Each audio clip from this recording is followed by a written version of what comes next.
Testing, testing, one, two, three, and welcome back to another episode of ToniApproved. First, I would like to say thank you so much for tuning in so you guys can hear my thoughts on current albums and events that's going on in music right now. I want to start this episode off with Wale, who dropped his new EP Free Lunch on September the 14th, 2018. Now, I like Wale because he's a poetic rapper, and I think his EP is very nice. I like to compare it to his EP It's Complicated, which came out earlier in the year.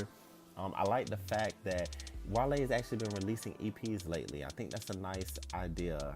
It gives your audience a chance to get straight to the point of the music, and it allows the better songs to shine because it's a lot less of them. I can personally listen to Free Lunch on repeat all day because it really is a nice EP. I like Dummy.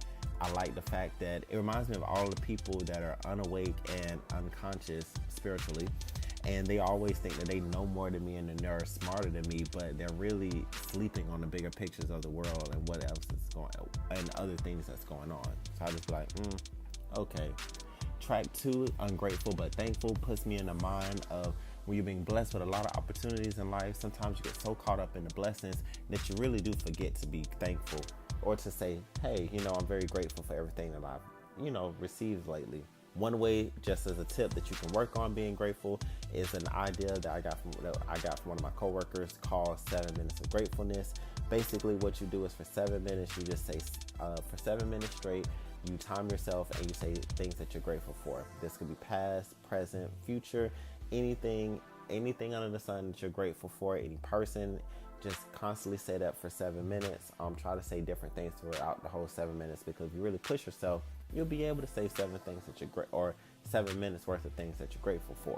This will help you to remain humble, to remember to stay thankful for all of your blessings, and it'll also help you to stop complaining in your everyday life. 3 days and 3 hours. I love the beat of this song. I think it's really a nice nighttime cruising track. I can really just listen to the beat of that song. I really like it, and I like the fact that Wale has a poetic breakdown on this song. That's really cool. My Boy Freestyle with J. Cole is probably my favorite track off of the EP. It was really nice to hear Wale's poetic rap be mixed with J. Cole's conscious storytelling rap. I personally like J. Cole's verse a little bit better than Wale, but I respect them for their similarities and their differences. I think it's really nice to hear them both on the same track, because these are two very conscious individuals and awake individuals to what's going on in the world. So to have them on one track and to have them going back and forth, I definitely like it. I wish we could have got them to go bar for bar, but to hear them go verse by verse, that was cool as well. And I guess it goes along with the whole idea of being freestyle. While we're on the topic of EPs, let's go ahead and talk about H.E.R, who dropped her EP on August the 13th, 2018, called I Used to Know Her, The Prelude.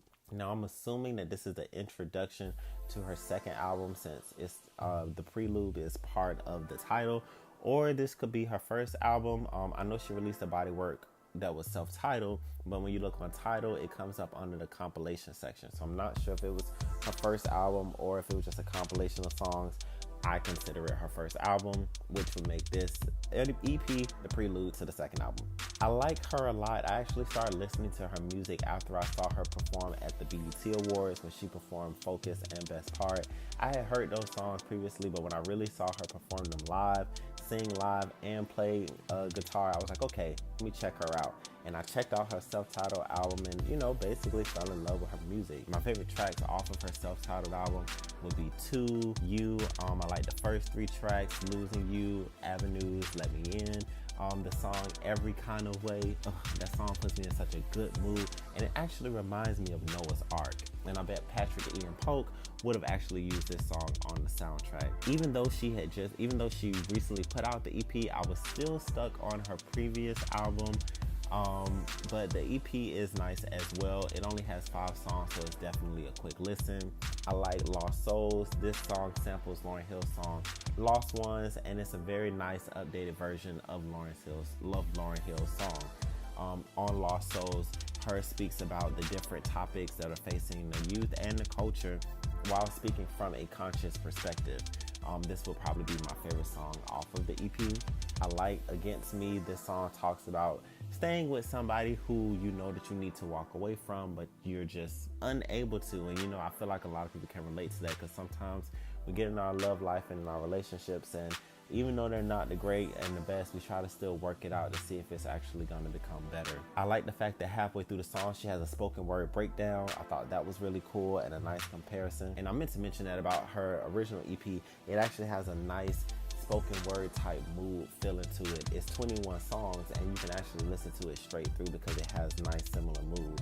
It actually reminds me of being at a after spot poetic jam type place, especially with the album cover. That's what the vibe it gives me. Her song Fillaways off of the new EP does remind me of the music on her first album, and I definitely like that song, as well as the writing on her Be On My Way interlude. I'm glad that H.E.R is here for R&B music and that she's representing the R&B category with her music, because I think she's a really great R&B artist. Speaking of another R&B artist, I want to go ahead and give a little shout out to Ciara and her new music.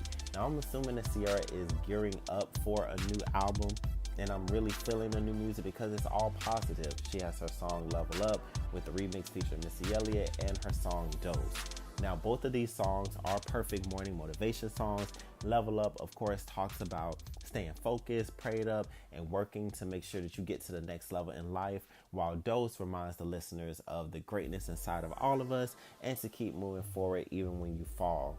I really respect Ciara for putting out music with these positive messages, because I'm noticing that, especially Level Up, a lot of the younger generations was catching on to that song when it came out, and everybody was doing the dance moves and the videos like they normally do. And that's really great because that song is positive and it teaches you to, hey, level up, go to the next level, always aspiring to be better. And hopefully that song really sticks to these young people and they remember it as they get older and actually listen to it to keep moving forward in their life. Keyshia Cole was on Hollywood Unlocked, and shout out to Jason Lee. I really like Hollywood Unlocked. It's a great podcast and radio show. While she was on there, she was talking about wanting to attend the Carter's show on the Run 2, the Carter's on the Run 2 concert, but worried about being attacked by the Beehive. Keyshia Cole says that Beyonce actually has inspired her a lot over the years, and says that she just didn't like the message in Beyonce's song Bow Down, and that was the only thing that she was trying to get over to everyone back in the day. Now, I do remember when Keyshia Cole made the comments about Bow Down and how she was slammed on social media. I believe Keyshia Cole got the backlash of Bow Down so heavily because it was right on the heels of her comments about Michelle, which already made major headlines and even had people like Kelly Rowland come out and say Destiny's Child means more to the world than Keyshia Cole. So for her to turn around and make those comments about Bow Down just made me be like, come on, Keyshia, I like your music, but now you making us not want to listen to you no more, and you got Lil Mo telling you that you need to bow down, and a Dream saying that he's not going to work with you anymore, and it just turned out to be not so good of a time for her musically. But do I think that she should not be able to go to a Beyonce concert as a member of the Beehive? Absolutely not. I think she should just be able to go to the show and enjoy it, especially because she's already made amends with Michelle. They both said on radio shows and on Twitter, openly apologizing to each other, addressing the situation and moving forward and being positive. So if they can do it, we as the Beehive can too. Everything is love, y'all. Let the girl go to the show. Global Fest 2018 took place on September 29th, and we got to see Cardi B return to the stage after having her daughter coach her. Now, Cardi was the performance I was excited to see, as that was one of the main reasons why I tuned in. Honestly, I really enjoyed Cardi's performance. She performed everything that I wanted to hear off of Invasion of Privacy, and her whole set was lit. I did see Cardi when I went to Coachella, so I knew how lit her set could be.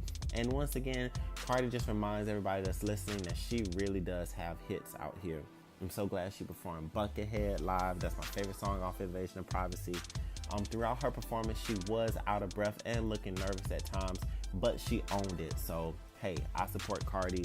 I really like that. Keep moving forward. She also talked to the younger generation about the importance of voting in the upcoming elections. So I like the fact that not only is she a little ratchet, but she also trying to spit some knowledge out here to the youth as well. Janet Jackson was one of the headliners, and she looked amazing as always. Janet Jackson is a living legend, and the fact that she can still sing like she used to, dance how she used to, and keep up with her stylings and carry herself as a real queen, I just respect her so much, and I love her. She performed her song Made for Now, and watching her set is kind of like when you go to her concert. I'm only 27, so I wasn't really here for a lot of her older music. So it's like half of the music I know, half of the music I don't. But hey, you're gonna sit there, you're gonna enjoy it because why? The Weeknd was there as well as a headliner, and the crowd was so lit for The Weeknd.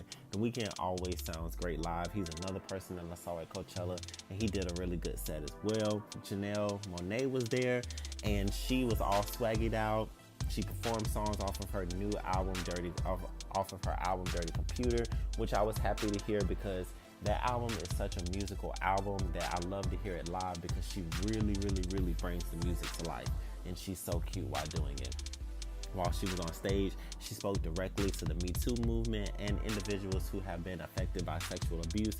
All of the victims, she was telling them that she sees them and to make sure that you speak up, and that we as males and females make sure that we support victims. John Legend was also there performing a few songs, and I always like to see John Legend perform, and Alicia Keys, because they actually play live instruments at the same time while they're singing. John performed Ordinary People and 2 other songs that I did not know the name of. He also talked about his organization, Free America, and called out any man who has contributed to sexual assault against women. I love John Legend's voice when he sings live. He has very raw vocals matching with his piano keys. If you would like to check out the whole thing, I believe they still have a link up for the entire concert. And that is all I have for this episode. If you made it this far, thank you so much for listening. Please like this video and make sure you subscribe to ToniApproved so you can catch all of my future videos. And until next time, God bless and be safe.